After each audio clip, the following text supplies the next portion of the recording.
G'day viewers, was in Bali, Hope you're enjoying my vlogs and keep up the great work with your comments and subscribing.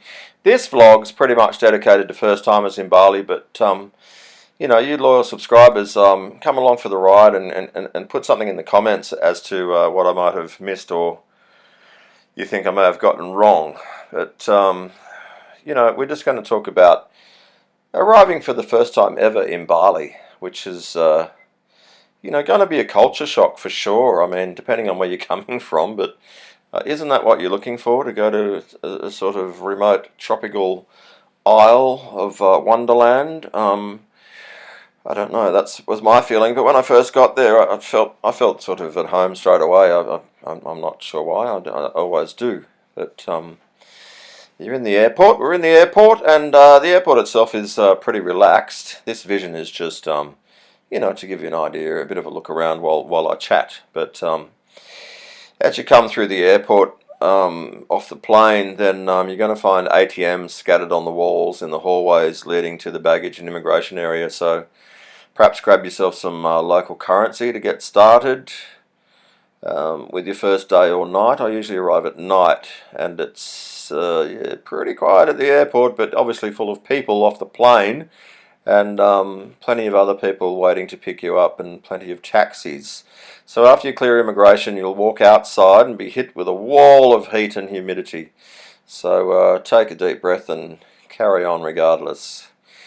If you've arranged a driver, then look for your name, or perhaps the hotel's name, or both, on a sign held up as you come out of the building. There are always lots of signs, so get ready for a slow, sort of post-flight hazy look for yours. If you don't have a driver, well, behind all the drivers there are many taxi drivers, but just avoid them all with a polite no thank you, because they can be aggressive in their sales techniques, desperate for work. The official taxi counter is located outside the arrivals hall. You exit the arrivals and turn right, tell the attendant your destination, pay the fare and proceed to the taxi with the receipt. It's going to be a Bluebird taxi, hopefully. So just make sure that he's got the meter on. I'm sure that he will. He may have to use his phone for directions to your exact hotel, and the prices will differ slightly, but roughly the guide in 2018 is that if you're going from the airport to Kuta, it's going to be 50,000 rupiah, which is $5. Legian, $5.50. This is Australian dollars. I'm just going to do so. You can. It's less in US. It's less in euro. Semanyak's going to be 60,000 rupiah, $6. Jimbaran, 75,000, $7.50. Nusa Dua, $9.50, 95,000 rupiah. Sanua is 95,000. Canggu is going to be 135,000, so $13.50. Uluwatu is the same price, $13.50, 135. Chandadasa is 335, $33.50, a bit of a hike to there. But Ubud, interestingly enough, is $19.50, 195,000 rupiah. Now that might sound cheap, and it's not only cheap, but it actually is a return price for the cabbie. So he's quite happy to drive you up to Ubud and return to perhaps his home. A lot of them live near Denpasar, but some of them live in Ubud. Yeah, look, I got a driver from Ubud to Denpasar return for about 3 hours for $20. He helped me with some immigration stuff.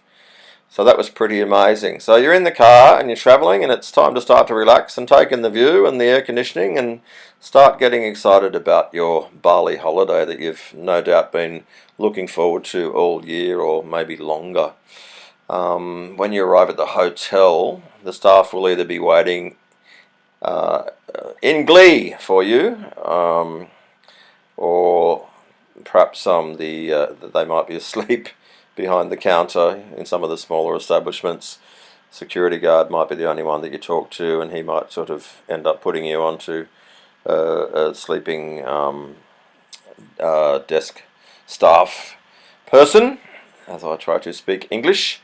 Yeah, I mean, it's 24 hours. You're going to be looked after, no problem there. But remember that you may be tired and still in sort of go fast mode. So check-in seems a little slow. Just bear with your staff and know that everything's going to be fine. Don't worry about all that sort of stress. Try and leave that behind.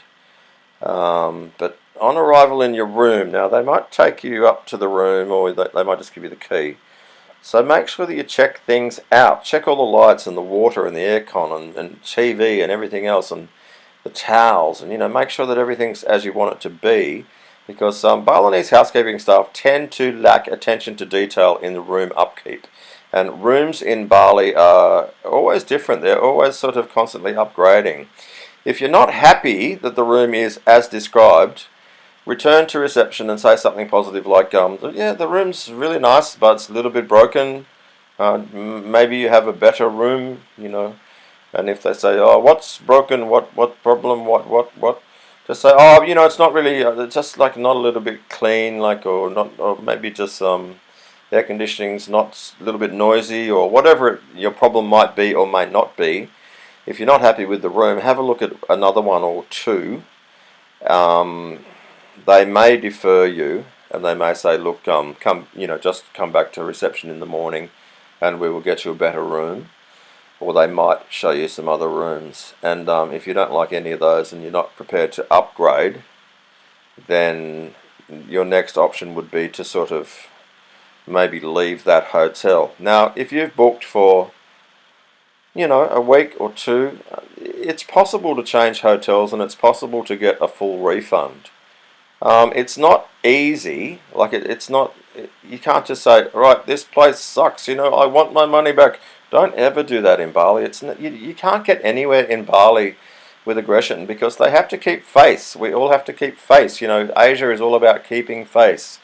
So I had a problem. I went to Champlong Mas, which is very popular with Australian travellers, and besides the fact that it wasn't my ideal hotel, I had a really big problem with the Wi-Fi, and so the next day they got their Wi-Fi. Well, when their Wi-Fi guy came in, he changed everything for me with my laptop, and said, yes, no, it's very good. And I had breakfast and went back, and the Wi-Fi was so much worse for the next 2 days.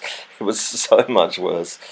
So then I came back to reception and I said, I'm really having trouble with the Wi-Fi, and I think maybe I can't stay here any longer unless you can suggest a room that has a really amazing Wi-Fi. And we'd sort of, done all that we could regarding Wi-Fi, so they ended up putting me on the phone to somebody. It was maybe, like the hotel actual big manager, or maybe it was part of the people that owned the hotel group. I'm not sure, but she was so lovely, and I just sort of said, like, exactly this, along the same lines, like, look, I'm here to vlog on YouTube, and I love your hotel. It's really, really nice. Like, throw some positives in there first before you go to any sort of negative. And I said, look, I've done a little movie, and I'll do a good promotion for you for your hotel.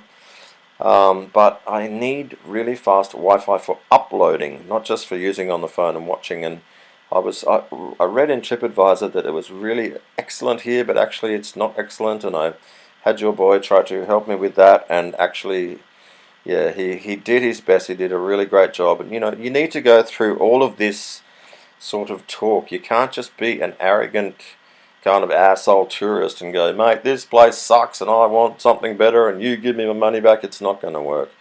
But if you do go through the processes that I'm suggesting, you may well get a full refund, which I did.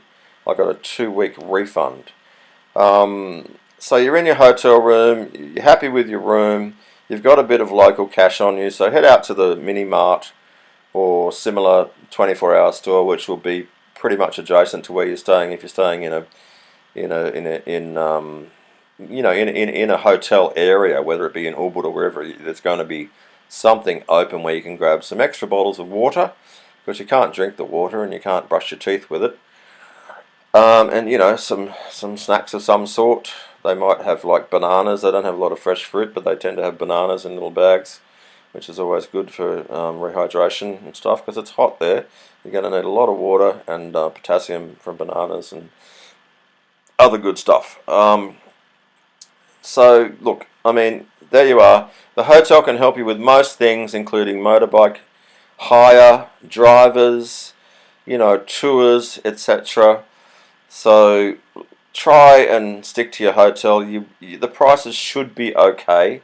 I wouldn't worry too much about that. They're usually the same. A driver is going to cost you about $10 an hour, or less if you hire them for a day. So that's 100,000 an hour. For your first walk, if you're arriving in the day or even the night, for your first walk around, it's going to be confronting, and there'll be people sort of coming at you going, yes sir, why don't you buy this, why don't you do that, hello sir, welcome to Bali, blah blah blah. Just be cool and say, no thank you, not at the moment. And don't say like, I'll come back later. Say, you promise, just be cool, just be aloof, and for goodness sake, enjoy your arrival in Bali as a newbie and think, wow mate, I've just arrived in one of the best tourist destinations in the entire universe, and enjoy. Hope you've enjoyed this little vlog. Try to subscribe and like the vid if you've liked it. See you in Bali.